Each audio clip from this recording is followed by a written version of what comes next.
Cumprimento os irmãos com a paz do Senhor Jesus, amém? Amém. Graças a Deus, também cumprimentando os nossos irmãos internautas com a paz do Senhor.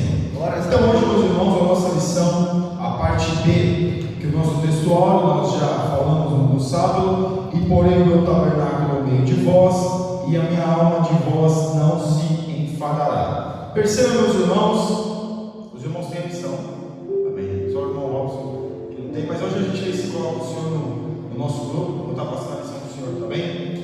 Então, meus irmãos, nós vemos aqui que quando Deus revela o tabernáculo para Moisés, Deus dá todo aquilo que ele queria, as dimensões do tabernáculo, o tipo de pano que ele queria, o tipo de instrumento que ele queria que colocasse no tabernáculo. E como nós falamos na lição passada, que Deus, ele colocou o tabernáculo no meio do povo, o tabernáculo no meio, e as 12 tribos ao redor. Por quê? Porque Deus quer ser o centro da nossa vida.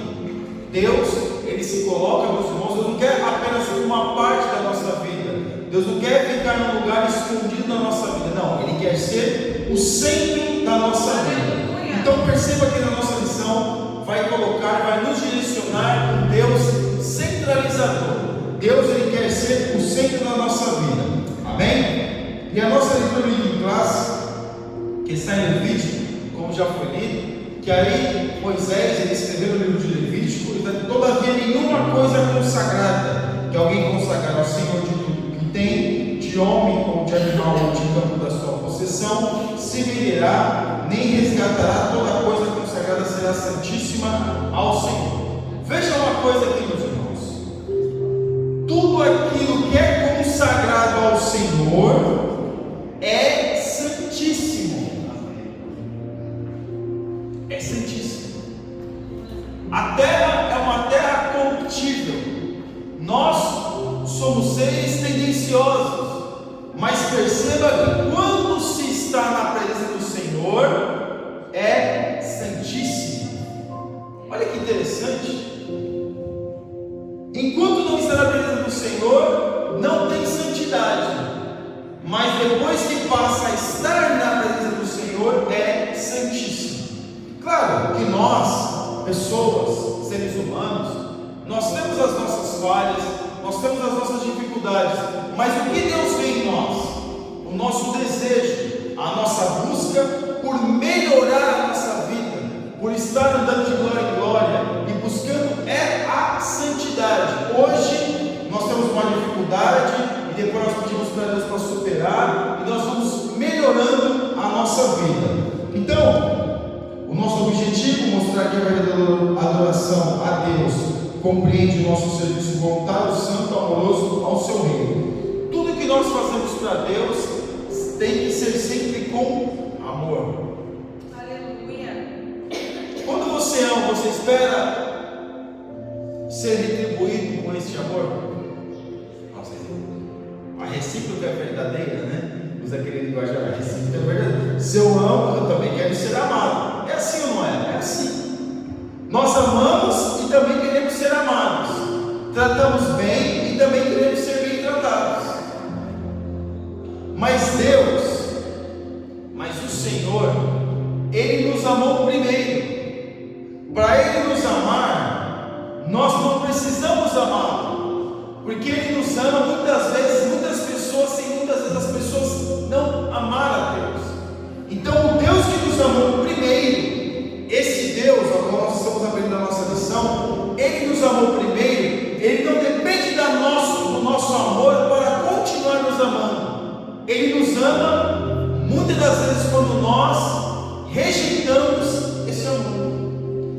E aqui, meus irmãos, para nós adentrarmos já na parte 3, que era o manual do sacerdote, nós já falamos acerca por que Deus colocou os livros, o livro de Levítico, por que o povo tinha o manual, por que o povo tinha tudo aquilo escrito para saber e lembrar das ordenanças de Deus, de tudo aquilo que Deus queria que o povo fizesse. Aí eu pergunto para os irmãos mais uma vez, toda essa lei que Deus coloca no livro do Levítico, toda essa lei que nós temos no nosso mundo, a lei civil, É para nos proteger ou para nos prejudicar?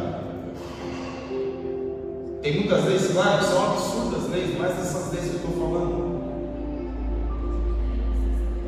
As leis são para nos proteger ou para nos prejudicar, ou para nos restringir? É para nos proteger. Imagine se não fosse um lugar que não houvesse lei. Você estivesse na sua casa e alguém pudesse entrar lá que quisesse na sua casa. Então nós temos o quê? A lei da propriedade privada. A casa é sua, se você arrendou, o arrendamento é do seu nome, você tem o quê? O direito de usufruir daquele bem. Você tem, outras pessoas não. Então perceba, meus irmãos, que a lei é feita para proteger o homem. E aqui, no manual do sacerdote, o livro de Levítico foi entregue muito particularmente aos filhos de Levi, objetivando orientá-los para as atividades rituais, santificadoras e intercessoras. Atividades que seriam feitas no dia a dia, coisas que seriam feitas todos os dias. Então os levitas, eles tinham um manual para eles saberem como eles deveriam fazer mediante aquela festa, mediante aquele dia, mediante a sexta-feira. Tudo estava escrito. Porque Deus, quando Ele manda nós fazermos alguma coisa, já está escrito aquilo que nós temos que fazer. Não existe aquela questão, agora nós temos uma outra revelação, nós temos uma outra diretriz. Não, meus irmãos, a diretriz é a palavra de Deus. E como nós vemos aqui que o povo, os sacerdotes, os levitas, eles tinham um manual, e aquele manual deveria ser restritamente seguido. Eles deveriam seguir o manual à risca, exatamente como estava lá. E Deus se preocupou com todos os detalhes. Todos os detalhes. Quem deveria desmontar e desmontar o tabernáculo? Quem deveria carregar a arca da aliança? Como deveria ser carregada a arca da aliança? Como deveria ser transportado o tabernáculo? Aonde Deus queria que o tabernáculo ficasse quando eles parassem para acampar? Os panos do tabernáculo, a cor do pano do tabernáculo, para nós não faz sentido. Porque nós pensamos o quê? É pano mesmo? É pano, serve qualquer pano. Coloca qualquer pano lá na tenda, tudo certo. Mas tudo que Deus fala tem um propósito. Aleluia. Tudo que Deus faz tem um propósito. Por que a mesa tinha que ser a mesa da propiciação? Por que tinha que haver uma arca, a tampa? Por que deveria que ser exatamente o desenho da arca daquele jeito? Por que as dimensões do tabernáculo tinham que ser daquele jeito? Para nós não faz sentido. Porque nós temos a mentalidade muitas vezes, para Deus qualquer coisa serve. É para Deus mesmo, então qualquer coisa serve. Se é para Deus, Deus me entende. É assim que a gente, é assim, não é? Deus me entende. Então Deus sabe que eu sou assim mesmo, então para Ele qualquer coisa serve. Deus, Ele quer sempre o melhor. Aleluia. Mesmo que muitas das vezes a gente está com o coração abatido, angustiado, aflito, mas Ele quer sempre de nós o melhor. Mesmo que a nossa força de hoje não seja a mesma de ontem, e não será a mesma de amanhã, mas Ele quer que nós venhamos sempre nos doar da melhor maneira possível. A pouca força que nós temos que colocar diante de Deus. E aqui na parte 1, atividades pontuais, os levitas tinham como atribuição exclusiva zelar pela santidade, perfeição e beleza do culto do Deus de Israel. Eles tinham essa responsabilidade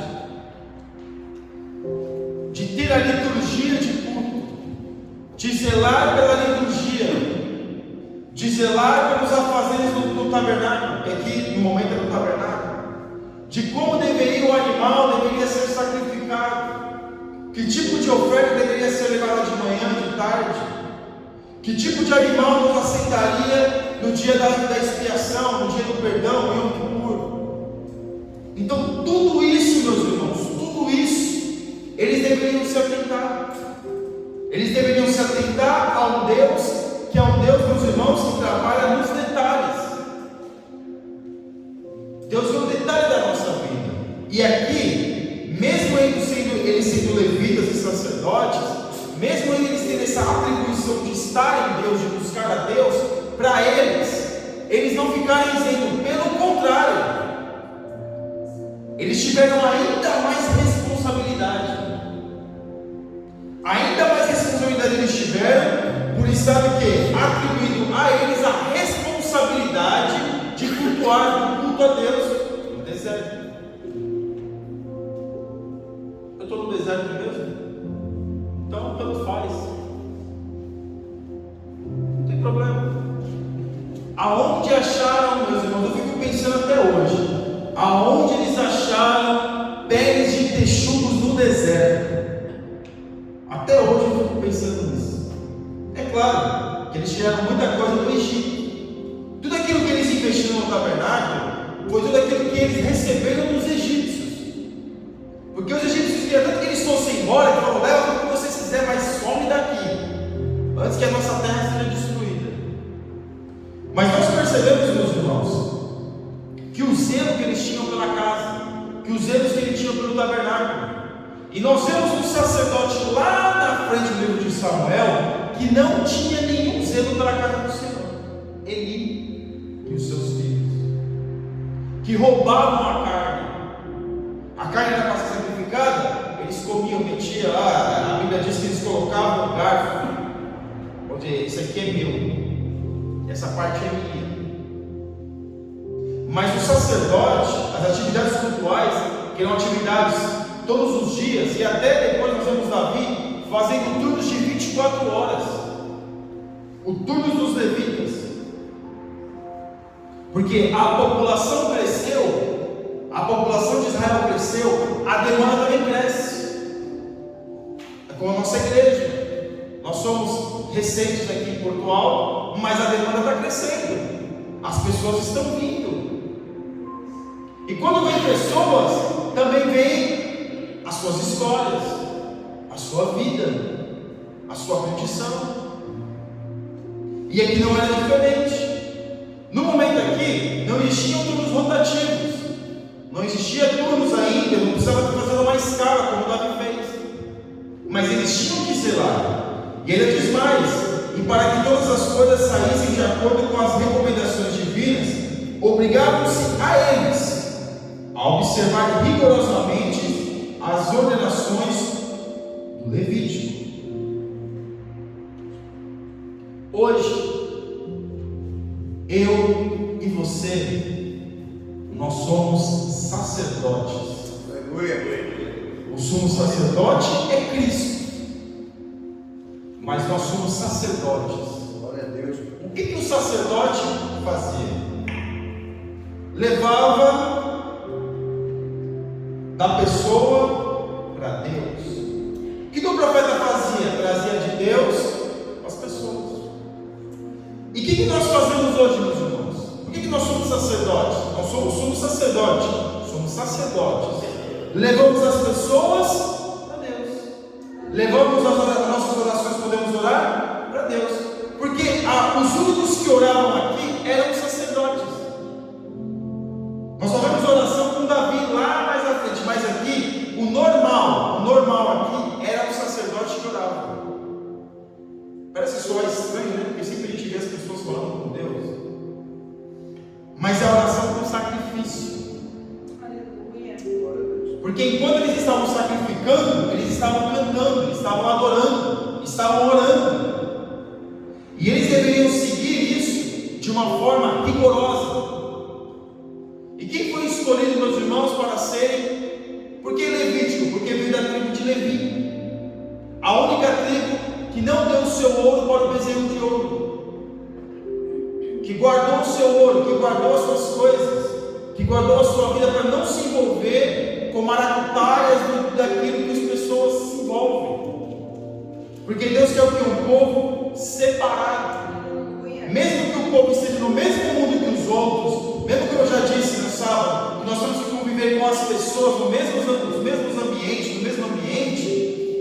ficar com a nossa mente separada. Glórias a Deus.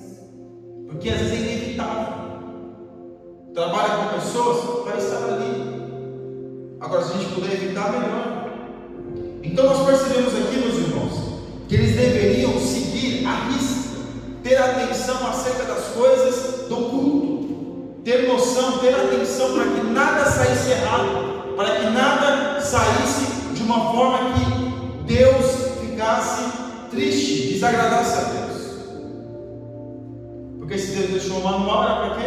Para ser seguido. Quem trabalha em empresa aqui? Todo mundo já trabalhou em empresa, né? Empresa, trabalhou em empresa. O que tem na empresa? O seu código de ética. O seu código, eu trabalho na empresa ali, tem que usar máscara, usar óculos, eu vou colocar no chumbo.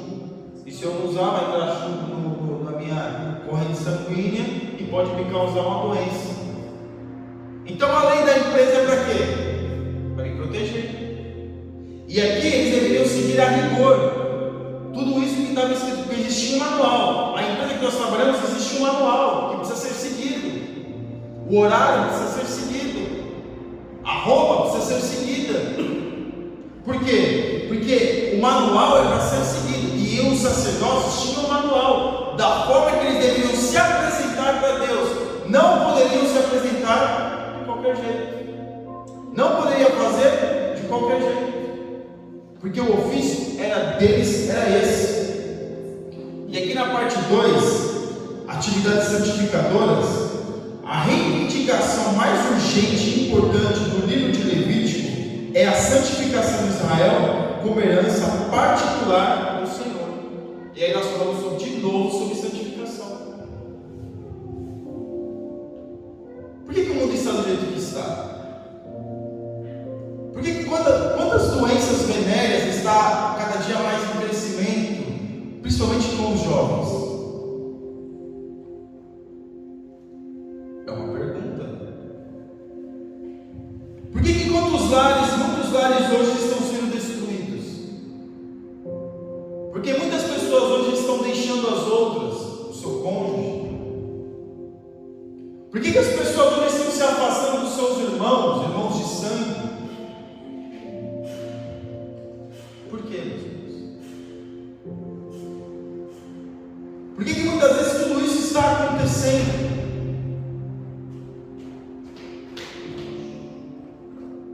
Porque as pessoas hoje não têm atenção naquilo que é a lei de Deus.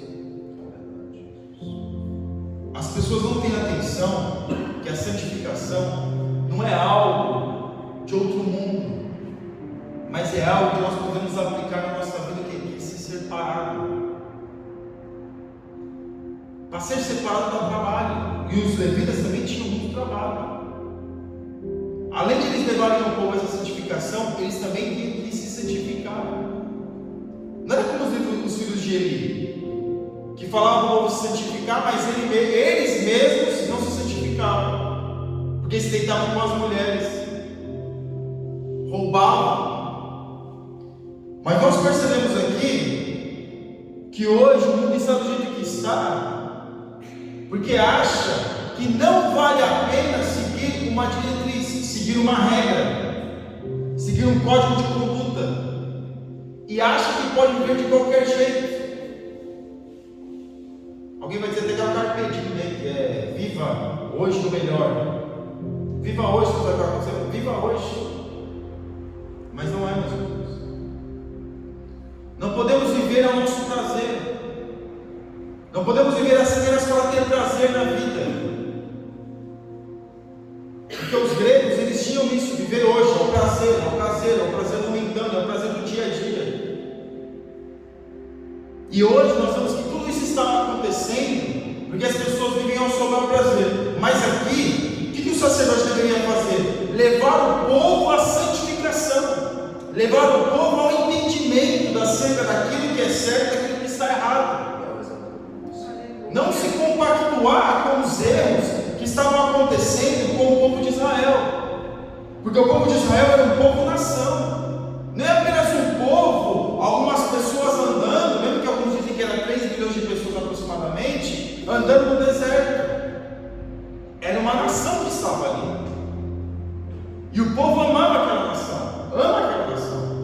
Então aqui nós percebemos que o sacerdote teve muito trabalho para levar o povo à santificação. Porque você puxa a pessoa daqui e a pessoa se solta da sua mãe, que nem criança. Você puxa, ela quer soltar, puxa, quer soltar, puxa, quer soltar. Mas aqui eles deveriam insistir com isso. E eles insistiram. Portanto, santificai-vos e sede santos, pois eu sou o Senhor vosso Deus. Santificar e ser santo. Para ser santo, passa pelo processo da santificação. Há um processo para alcançar a santidade. Irmão, santo 100% a gente vai ser. A gente fala que nós somos santos, porque nós somos dele, nós somos servos de Deus, e estamos buscando a Deus. Mas santo sem pecado, nada, é só na glória. Quando nós chegamos aqui, de vez em quando, a gente vai se esbarrar.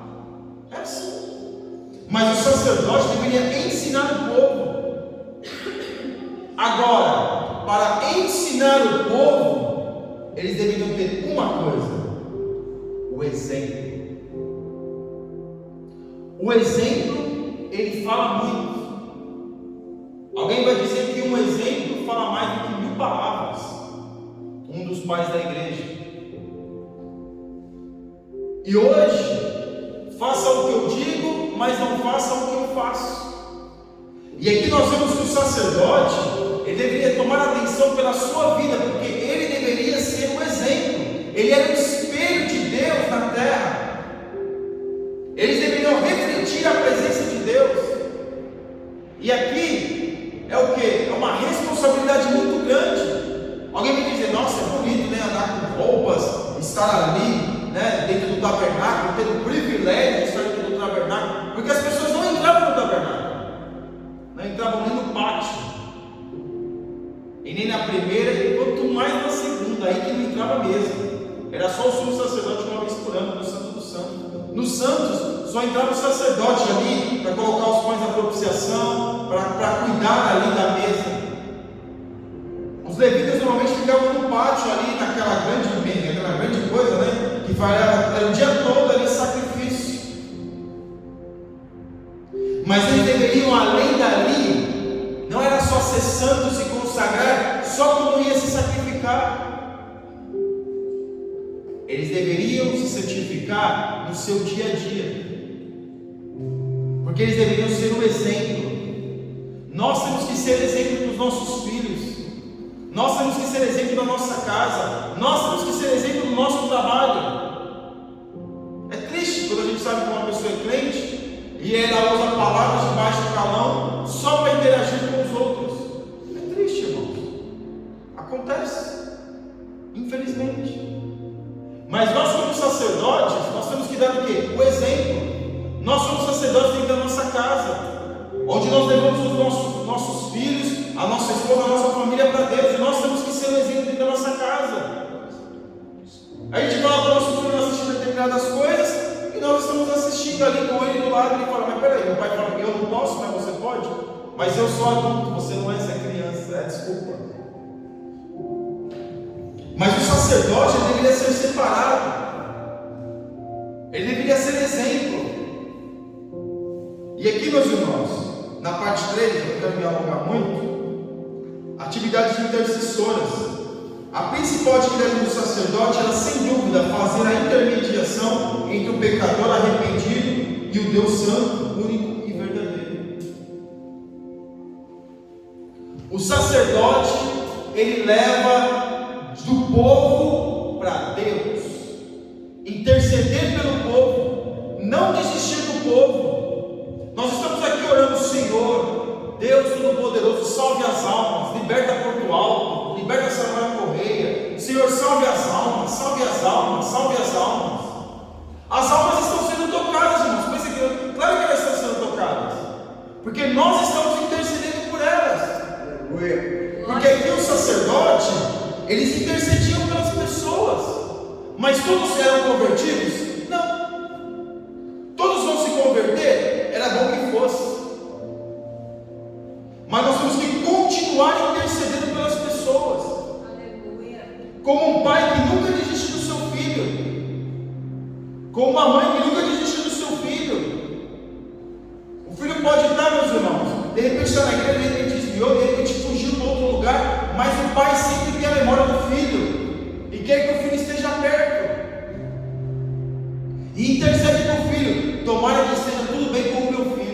tomara que Deus abençoe meu filho. E com Deus não é diferente, e conosco não pode ser diferente. Nós temos que interceder uns pelos outros, nós temos que orar uns pelos outros, mesmo por aquelas pessoas, principalmente por aquelas pessoas que a gente sabe que não gostam da gente, que não vai com a nossa cara, que muitas vezes a gente quer ver que ela esteja bem longe. É por essas mesmas que nós temos que interceder, porque o sacerdote, ele tinha essa atividade no seu cotidiano de interceder pelo povo, como os pastores faziam aqui na igreja, intercedem pelo povo. Acorda de madrugada, intercede, está no trabalho, intercede, vem para a igreja, intercede, está em casa, intercede, lê a Bíblia para interceder. Porque quando nós estudamos a Bíblia, não é para o nosso conhecimento e armazenar conhecimento, não, é para passar para os irmãos, é para trazer a reflexão, é para trazer o entendimento. E os sacerdotes, eles deveriam ter atenção à lei, para que eles pudessem ter o quê? Essa mentalidade de ensinar o povo, de o povo aprender, de interceder pelo povo. E é essa que tem que ser a nossa atividade, interceder pelas pessoas. Porque o sacerdote, ele fazia isso. Haja visto o gesto de Arão, quando da apostasia de Coré e seu bando, naquele momento o povo de Israel esteve prestes a ser destruído. Olha o que aconteceu, meus irmãos. Houve um levante de Coré, Datã e Abirão. E ali, se Arão como sacerdote não tivesse intercedido, talvez Deus tinha matado todo mundo. Quando Moisés intercedeu pelo povo, o Senhor, não mate este povo, porque o que vai dizer? É claro que Moisés, meus irmãos, Deus, ele não ia matar, ele estava testando Moisés. Era um teste para Moisés. E aqui, esses homens aqui, a terra se abriu e engoliu eles. Olha o perigo de muitas das vezes o sacerdote estar orando pelas pessoas e as pessoas não darem ouvido. Porque quando Deus vai falar para Ezequiel, olha, pregue a palavra, fale no meu nome. Se você não pregar a palavra, este sangue eu vou requerer da sua vida. Há uma responsabilidade. E aqui nós vemos, meus irmãos, que é uma responsabilidade. Não pense que quando você ora por alguém, não pense que quando você intercede por alguém é em vão, porque a pessoa está sendo tocada, a pessoa está sendo visitada, a pessoa está sendo incomodada pelo Espírito Santo de Deus. Você acha que muitas pessoas que passam nessa avenida, vê a placa dessa igreja, não tem vontade de entrar? Claro que tem. Pessoas que estão ao nosso redor não têm vontade, têm pelo menos curiosidade de entrar aqui. Claro que tem, mas o inimigo cega os olhos delas, tira as forças delas. A pessoa faz um planejamento: hoje eu vou no culto, hoje eu vou visitar aquela igreja. Aí passa um dia: hoje eu vou. Aí o culto dela às 18 horas ou às 19 horas, como hoje. Aí às 4 horas da tarde: não sei se eu vou, não, acho que vou, não, eu acho que eu vou no outro culto. E aí no outro culto está com menos força. Mas o que é isso? É a intercessão. Nós estamos orando, Deus vai tocar na vida das pessoas. Agora, o primeiro passo quem tem que dar é a pessoa. Quem vai dar o passo adiante é a pessoa, são as pessoas. O que nós temos que fazer é continuar intercedendo por essas pessoas, assim como está na nossa lição, assim como os sacerdotes, eles intercediam pelas pessoas. Tudo que era no tabernáculo, meus irmãos, era em prol das pessoas. Todos os utensílios do tabernáculo, a arca da aliança, o candelabro, o aumento da propiciação, tudo aquilo era em benefício das pessoas. Essa igreja é em benefício das pessoas, para que as pessoas possam vir e cultuar, para que as pessoas possam ser libertas da aflição, da angústia. Aleluia.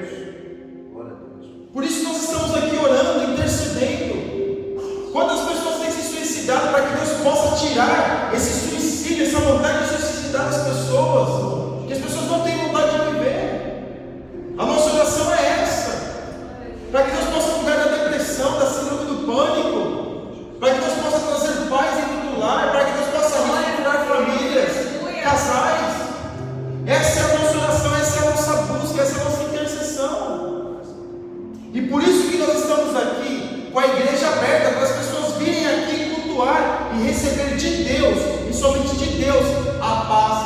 excede todo Aleluia.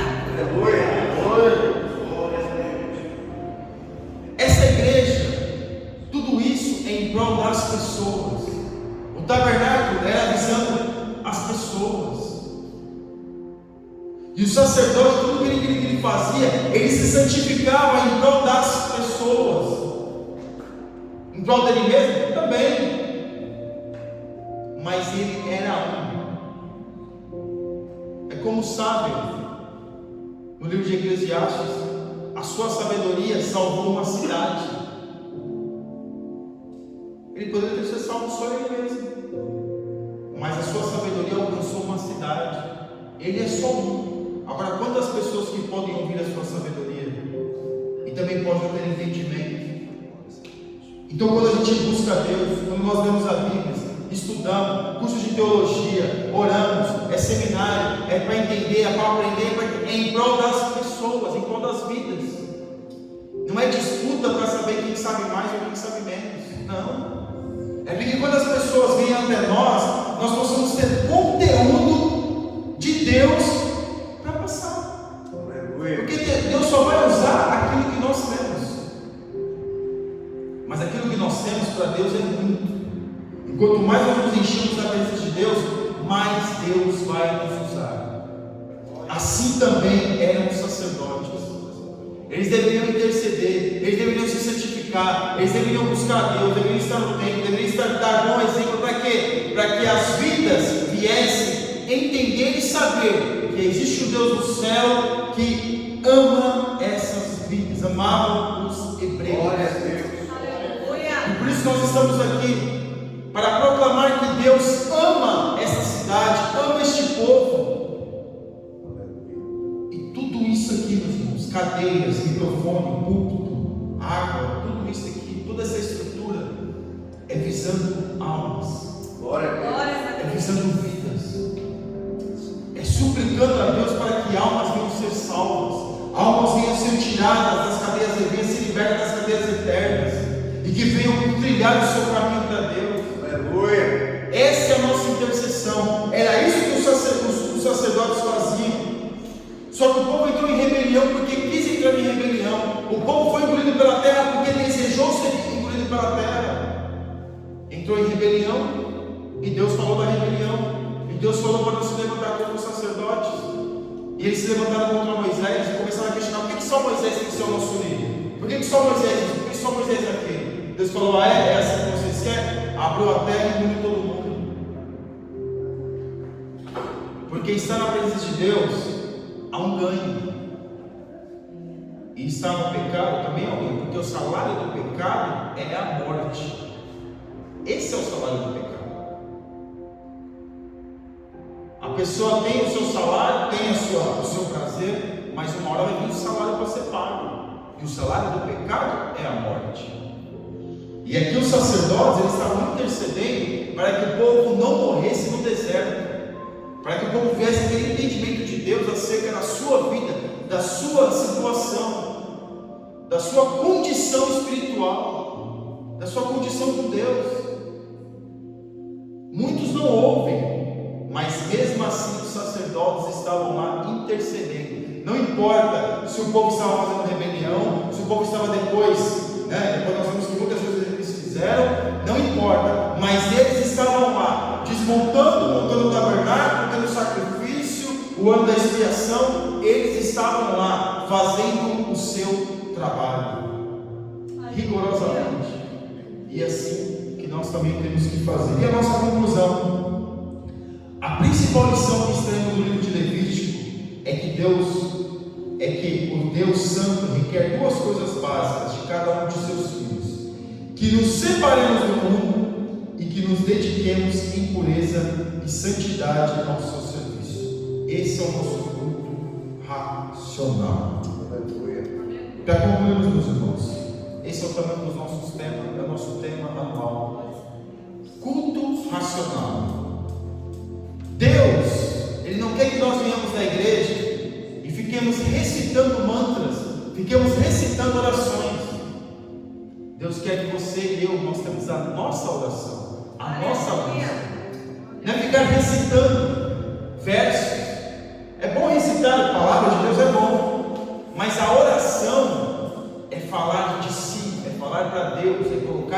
Deus. Culto racional é isso que você está pensando, meus irmãos. Enquanto aqui Deus está me colocando para falar, o Espírito Santo de Deus me direciona para falar com os irmãos estão raciocinando acerca da palavra. Será que é isso mesmo? Será que vale a pena? Será que é desse jeito mesmo? Os louvores que foram entoados, oh Deus, glória a Deus, aleluia, que coisa bonita, que coisa maravilhosa. Glória a Deus. Deus não quer, meus irmãos, que a gente venha aqui e fique ouvindo, e seja um robô, não. Deus quer que nós venhamos raciocinar. Porque quem raciocina, absorve. Glória a Deus. Aquele que não raciocina não absorve nada. Você vai falar, por que você está fazendo? Ah, eu estou fazendo o que me mandaram fazer. Mas não sabe por que tu está fazendo. Então saiba que você está aqui porque o Espírito Santo de Deus te trouxe. E o culto é racional. Você tem liberdade. Se você quiser levantar a mão e glorificar a Deus, você tem liberdade de fazer. Se você apenas quiser ficar de olho fechado, meditando na presença de Deus, você fique. Se você quiser adorar a Deus e ler a Bíblia e falar, irmãos, o culto tem que ser racional. Aleluia. Enquanto, meus irmãos, nós vemos homens que, enquanto lá o apóstolo Paulo estava pregando os bereanos, eles estavam lá, será que é verdade mesmo? Isso é um culto racional. Aleluia. Estava lá vendo se realmente aquilo que o apóstolo Paulo estava falando estava dentro daquilo que eles entendiam como palavra de Deus. Então, nessa noite, para concluirmos, raciocine, tenha um culto racional, saiba, entenda o porquê que você está aqui. O porquê. Uma coisa eu tenho certeza: nós só estamos aqui porque o Espírito Santo de Deus nos trouxe. Isso eu tenho certeza. Isso eu tenho convicção. Mas também, meus irmãos, como já foi dito pelo nosso pastor, para nós termos entendimento cada vez mais de Deus e morarmos com Ele. Amém? Que Deus abençoe os irmãos em nome de Jesus.